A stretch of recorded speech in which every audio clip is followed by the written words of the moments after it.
My name is Jim Sterne, and my company is Target Marketing. That's my consulting company. I am also the chairman of the Web Analytics Association, and I run a conference series called the eMetrics Marketing Optimization Summit. Fantastic. And part of the reason we're here to talk today is about the eMetrics Summit. Now, my first question is around your keynote at the eMetrics Summit, and it's on cross-channel measurement and attribution. So my question is, what is the biggest mistake marketers make when planning their cross-channel marketing or cross-channel metrics? Underestimating the importance and then underestimating the complexity.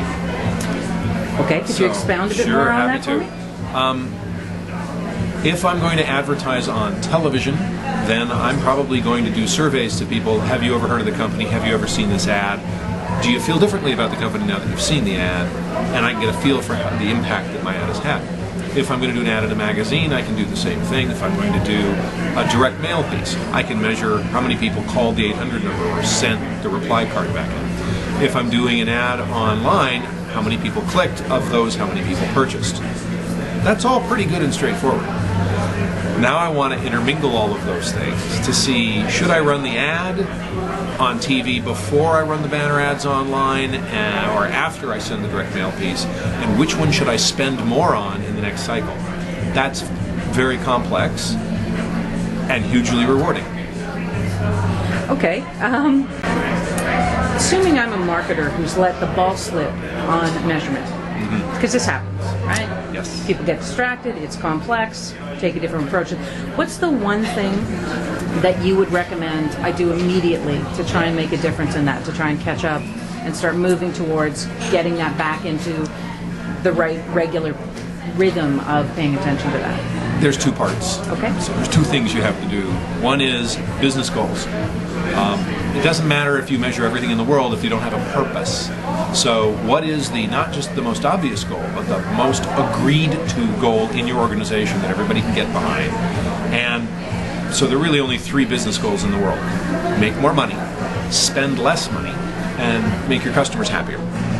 So customer satisfaction. So which one's more important today? I'm guessing cut costs. Times being what they are, the headlines being what they are in the paper. So, okay, if we agree that that's the goal, now we can determine what should we measure, and are we really keeping an eye on those things? So that's step one. What are the goals? Step two is finding something that you can make a change and measure the impact. So rather than measure everything and just, are we getting more people? Are they looking at more pages? Are they staying longer? Which is all interesting but really nebulous and not very useful. Let's find something that's useful. We want to save money by having more people do online banking with us. More people to sign up for online banking. Okay, well, let's run an ad.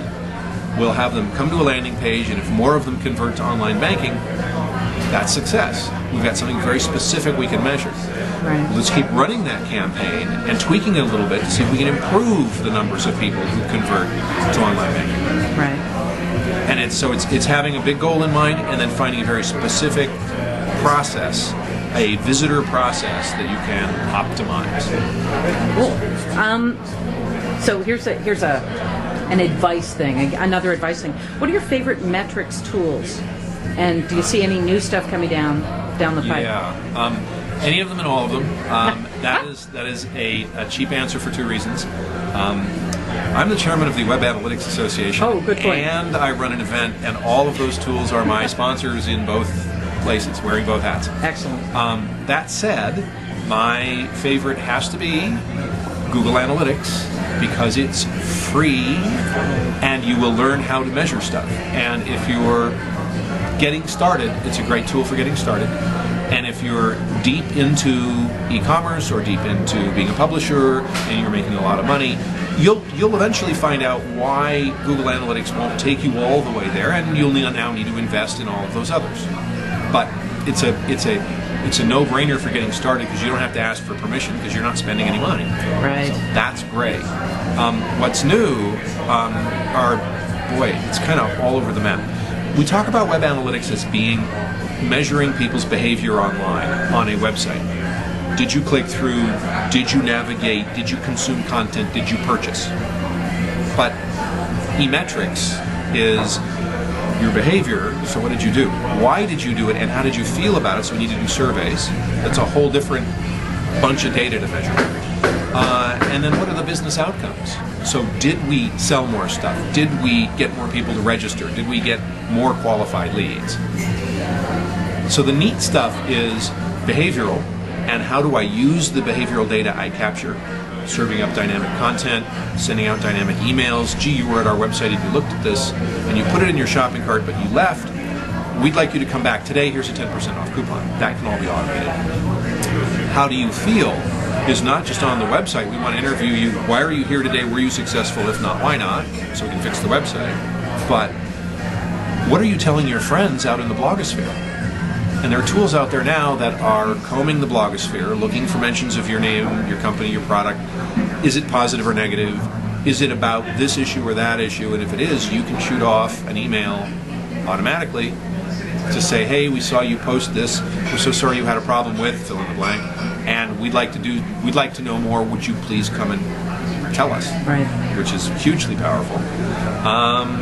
We're measuring video. So there's a company called Visible Measures that has a player that measures not just how often is the video viewed and how often do people link to it from their blogs and such, but did you hit pause and did you rewind? So how many people started the video and then they drop off in viewership, and wait a minute, they rewound over this part, and you can see what's actually interesting in the video. Wow. So that I'm enthused by all that. And then we got out to the extreme. There's a new book out by Martin Lindstrom called Biology, B-U-Y-ology, about brain scanning. And literally which part of your head lights up when you see this logo or that logo or this message. And it's a little bit out there, but it's right on the money. Wow. Fantastic. Now, do you have any opinions?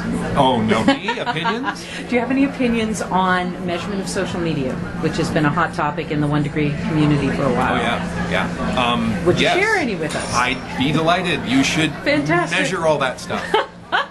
How often are you mentioned? You know, the only thing that's worse about having people talk about you is people not talking about you. Thank you, Oscar Wilde. Are they saying nice things about you or not nice things? And are you using the tools to not just measure it, but ping the people inside the company to participate in the discussion, to say, gee, we didn't know, thank you so much, or gosh, we're aware and we're working on it and we're so sorry, or we're sorry you had that problem, but in fact this is the way it really is, and you could have avoided that problem like this, like everybody else in the world who already knew that. And that's important to be part of the conversation. Yeah. But it really requires tools. You can't hire an infinite number of monkeys to read all the blogs in the world. You've got to be out there mixing it up. So the tools are really valuable for that. Do you have any recommended tools other than Google Alerts, which is my technique It's for a finding out no-brainer. about us? Yeah. Do you have any other tools out there that you'd recommend, just off the top, for the social media space that you're? I don't, because I see new ones all the time. Right. And it is a very burgeoning space, and they're getting very sophisticated. We're talking serious text analysis, not just your name was mentioned, go look at it. But it was positive, it was negative, it was about your product packaging, or it was about the color of your product, or it was about your customer service, and it can parse all of that. Wow. And deliver you reports and trends over time, and what are people saying about your competitors. So it gets very sophisticated and hugely valuable very quickly. Fantastic. Well, that's all my questions. Thank you so much for your time. It's been fun.